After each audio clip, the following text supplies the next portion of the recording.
ఏమొద్దు, నేను చెప్పిన దానికి ఆన్సర్ చెప్పండి, ఓకేనా? నమస్కారం నాగయ్య గారు, నా పేరు రామచంద్రారెడ్డి, ఇన్స్టా సీడ్స్లో మేనేజర్గా పనిచేస్తానండి. నేనైతే వాస్తవంగా విత్తనం వేసిన దగ్గర నుంచి మీ దగ్గరికి రాలే. నేనున్నటువంటి కంటిన్యూగా రైతుల ఫీల్డ్ విజిట్ చూస్తా. సో మా రమేష్ గారు, సత్యనారాయణ గారు వస్తున్నారు. అయితే ఈరోజు మీ దగ్గర రావడం గల కారణం ఏంటంటే, మీరు చెప్పినట్టు ప్రతి జిల్లా నుంచి, ఆంధ్రప్రదేశ్ తెలంగాణ రాష్ట్రంలో ప్రతి జిల్లా నుంచి మీ పొలం చూసిన రైతు కంపల్సరీ నాకు ఫోన్ చేస్తున్నాడు. మీకు దగ్గరికి వచ్చి ఏం చేస్తున్నాడు అంటే, తోట చూస్తున్నారు, మా దగ్గరికి వచ్చేమో నా నెంబర్ తీసుకొని ఫోన్ చేస్తున్నారు, సార్ ఎక్కడ దొరుకుతుంది ఏంది విత్తనం. అయితే ఒక రైతుగా, ఒక కంపెనీ ప్రతినిధిగా ఒక ప్రశ్న మిమ్మల్ని అడగాలనుకుంటున్నాను. ఇంత మంచి విత్తనాన్ని ఎందుకు మిగతా వాళ్ళు ప్రచారం చేస్తలేరు? చేసుకోలేదంటే వాళ్ళకి తెలవ చేసుకోవాలా. ఇలా వేరే వాళ్ళు ఈ విత్తనం బాగలేదు, మీరేమో పండించిన రైతే సాక్షి, మీరు విత్తనం అందరూ తెలియదు కదా, ఎందుకు ప్రచారం లేక రాలేకపోతుంది? చూసిన తర్వాతనే తెలిసింది అది. అంటే మీరేమంటారు, పండించిన రైతు అంటే మీలాంటి రైతుతోనన్నా రైతు చర్చించి ఈ విత్తనం గురించి నిజ నిర్ధారణ తెలుసుకోవాలి, అంతేనా? 100 మంది చేను చూశారు, ఆయన కలం చూశారు. సో దీని గురించి వినడం కాడికి, దీని గురించి చూడడం గొప్ప. చూడకుంటే అనుకునే అపోహలు నిజాలు, చూస్తే నిజం తెలుస్తుంది.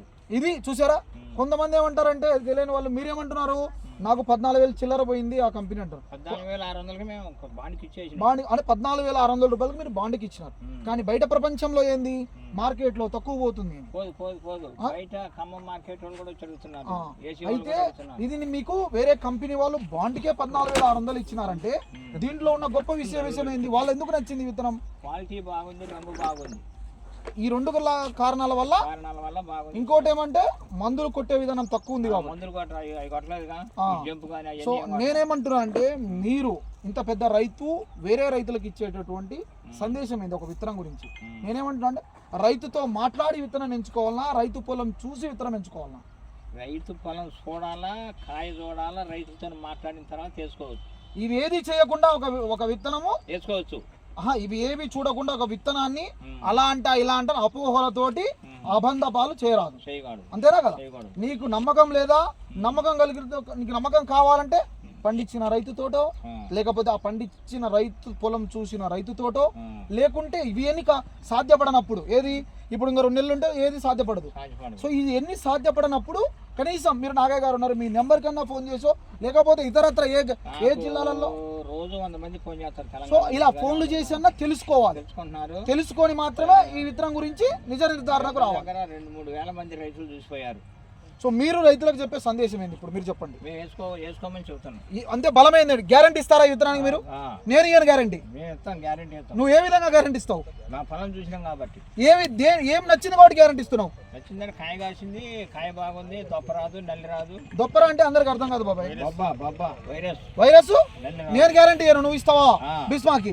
అంటే ఎందుకు ఇస్తావు బలంగా? నేను చూసినాం కాబట్టి. చూసారా? వారంటీ గ్యారంటీ లేని ఒకే ఒక వ్యవస్థ, వ్యవసాయ రంగ వ్యవస్థ. ఆ వ్యవస్థలో ఈ విత్తనానికి పండించిన రైతే సాక్షిగా నేను ఇస్తా గ్యారంటీ అంటున్నాడు. గ్యారంటీ పక్కా. దేనికి? వైరస్ అయితే రాదు, నల్లి రాదు, ఏది రాదు. దిగుబడి విషయంలో గ్యారంటీ ఇస్తావా? 30 క్వింటాల్ పైన. ఇలాంటి విత్తనం ఎంచుకోవడము ముఖ్యమా, లేకపోతే యూట్యూబ్లలో, ఫేస్బుక్లలో పెడుతున్నారు, వాళ్ళన్నీ పెడతారు, పెట్టి చివర్లో బుకింగ్ కోసం సంప్రదించండి అంటారు. బుకింగ్ కోసం సంప్రదించడే నెంబర్లు పెట్టేటటువంటి మీరు చూసే ఛానళ్ళు కావాలన్నా, రైతే సాక్షిగా చెప్తున్నాడు, నా నెంబర్కు ఫోన్ చేయి, ఈ విత్తనం కంపెనీడు కాదురా గ్యారంటీ, నాదిరా గ్యారంటీ అని రైతే అన్నదాతే సాక్షిగా చెప్తున్నాడు. చూసే రైతన్న ఈ విత్తనం చూసి విత్తనాన్ని ఎంపిక చేసుకోక. ఈ వీడియో చూస్తున్నావు కదా, ఈ వీడియో చూసినప్పుడు నాగయ్య గారు లాంటి రైతు ప్రతి జిల్లాలో ఇన్స్టా సీడ్స్ వారి బీస్మాను సాగు చేసినాడు. సాగు చేసిన రైతుతో మాట్లాడిన తర్వాత ఏ విత్తనం ఎంచుకోవాలనేది నీ ఇష్టము. ఇది నిజం, నిర్ణయం చూస్తున్నా నీది. Okay sir.